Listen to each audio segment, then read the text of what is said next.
Of all the Primarchs, none is more beloved by the mortal masses as the great angel Sanguinius.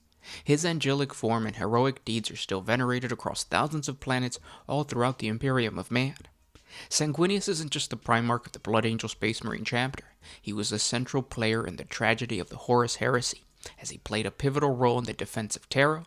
His sacrifice was crucial to defeating Chaos, and he is the undeniable pillar to the story arc of the traitor Horus. This is why it's so important to hear the legend or the origin story of the Primarch Sanguinius. And with that said, I want to welcome you guys back to another 40 Facts about the 40K universe. I am your host, Gershwan, and today we're talking about the origins of the angel, Sanguinius. If you guys are new to the channel, we post Warhammer 40K lore videos every single day, so if you guys have any questions or suggestions, just let me know what they are in the comment section below, and I'll try to create a video for you guys, and consider subscribing if you enjoy. Thank our patrons on Patreon. It is because of them that we can do this. Link in the description if you guys want to support us, or simply by liking and commenting. It does help out the channel. Share it with your friends as well. With that said, let's get into 40 facts on the origins of Sanguinius. After forging 20 of his godlike children known as the Primarchs, the great labor of the Emperor of Mankind was thwarted by the Chaos Gods when they assaulted the laboratories on Terra. They stole the gestation capsules of the future leaders of the Emperor's Great Crusade. The Primarchs were cast off from the Immaterium and scattered all throughout the galaxy. In the Segmentum Ultima, a fiery comet crash-landed on the moon of Baal Secundus. This entire region was a radioactive desert. The scarring of the moon's crust hid the enormous crater caused by the capsule holding the young Primarch Sanguinius, the destined leader of the 9th Legion, the Blood Angels. Unbeknownst to the godlike being that emerged from the capsule, the moon he had landed on was once considered a paradise world where the ancient human colonists of the Dark Age of technology lived in harmony with nature.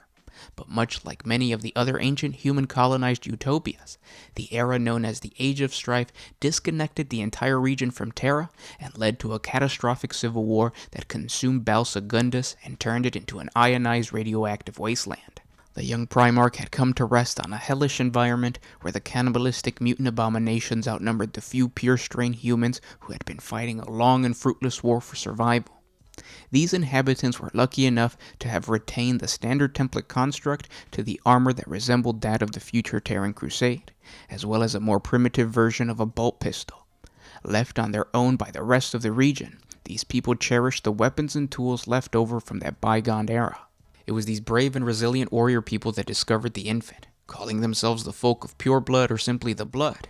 At first, the Blood saw the Primarch as a mutant sent from the heavens. His body was altered, and tiny wings, like those of ancient Terran myths angels, were sprouting from his back. But unlike the mutants that the tribes were familiar with, Sanguinius appeared like a true angelic child, with almost no imperfections or reason to fear. There was an aura of calming and inspiration that flowed through the child, and the compassion of the Blood finally prevailed, sparing the child's life. Sanguinius was taken in by the Blood, and they quickly realized the superiority of the young Primarch. Like the rest of the sons of the Emperor, Sanguinius grew to maturity faster than a normal human.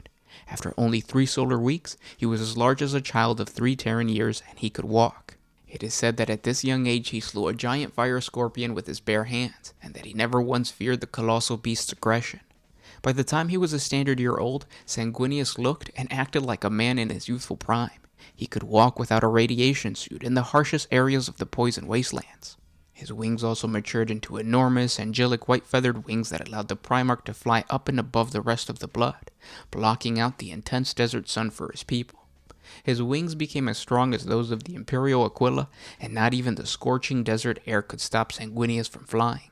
Sanguinius grew into a towering yet noble warrior. Standing at double the size of a man, his armor had to be custom-made from the relics of the Dark Age of technology, using the skills passed down by the ancient artisans of Baal Secundus. Soon the long blonde-haired angel flying over the ash waste in his golden armor became a beloved sight and a reminder of his protection. The location of Sanguinius' crash landing was renamed the Angel's Fall, a place that would become holy to all the people of Baal. The godlike charisma and physique of the Primarch didn't stop the Blood from teaching him all that they could. But Sanguinius quickly outgrew his adoptive parents' knowledge. In the use of weapons, he soon excelled his teachers. He could smash a path through a rockfall with the blade of his hand, best wild animals but with a glance, and soar high into the sky on his mighty wings to observe the land below from the perspective of a god. Pretty soon the Primarch's tribe became students to the wisdom and guidance of this demigod. When a wandering band of feral mutants ambushed his tribe, Sanguinius slew them all single-handedly, although they numbered over 100. This was the first time that the members of the Blood had ever seen the Angel truly angry, for he felt his comrades' lives were in danger. When the blood rage overtook him, it was as if nothing could calm his anger. It was the full power of the Primarch that came upon him, and a nimbus of light played about his head. Sanguinius distinguished himself in the fateful years that followed. He soon rose to the pinnacle of the primitive society present on Baal Secundus, and under his leadership, the pure-blooded Baalite tribes united against the infestation of mutants that had for so long plagued the radioactive waste of Baal. With his angelic leadership coupled with his total mastery of physical combat, the tribes drove back the tide of mutant filth that threatened humanity's hold upon the poison world. Under Sanguinius' direction, mankind earned another chance to build civilization upon Baal Secundus. In time, as a result of his accomplishments, Sanguinius was inevitably worshipped as a god by the humans of Baal. They felt like they owed him so much. They were convinced that paradise would follow in the crimson footsteps of the angel. Yet it was shortly thereafter that fate intervened with the arrival of the Emperor of Mankind. And those were 40 facts on the origin of Sanguinius. Now, before I let you guys go, I want to talk about something really quick. It's just Sanguinius' wings, because we get this question a lot in the Greater Wogs, and then we also get Instagram and Facebook questions about why Sanguinius has his wings, or when did he develop the wings. It happened during the journey between the laboratories on Terra and the arrival on Baal Secundus. We covered it during this origin story, but I want to be specific that that is a manifestation of the corruption of chaos that occurred during the journey. And those wings are actually a part of the reason why when the Emperor found Sanguinius and then continued on with the Great Crusade, Horus was favored over Sanguinius, even though Sanguinius and Horus were pretty much matched. They had similar fighting style, they had similar attitudes towards like control over their armies, on top of the fact that Sanguinius knew about the Red Thirst, which is another form of corruption that he was trying to keep away from the Emperor, which is why he was kind of secluding himself, as opposed to Horus, who didn't have those flaws. But the wings themselves are like a visual, straight-on manifestation of that corruption that the Emperor knew, and that the Emperor kind of stayed away from, pushing him to favor Horus, and then eventually calling him the War Master. It is rumored that Sanguinius could have been a War Master because he was just as able to be that role within the Imperium, but because of the wings that kind of pushed him back. And then that also adds to the whole flavoring of the Horus heresy. And his sacrifice is a little bit more meaningful because he's kind of like in a way, the underdog, but not, the underdog in the sense of, like, he is visually corrupted by chaos, so he's looked down upon by the Emperor, but he's the one who sacrifices himself for his father.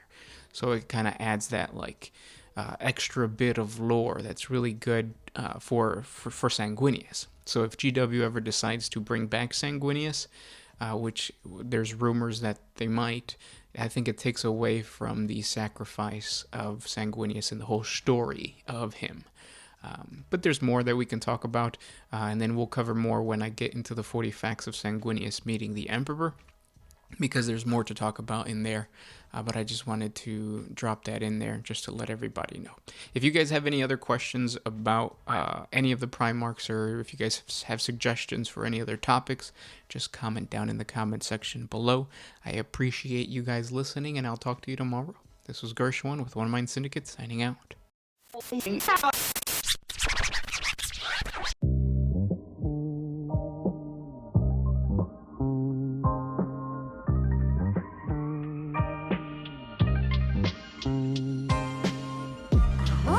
used to put my freedom first.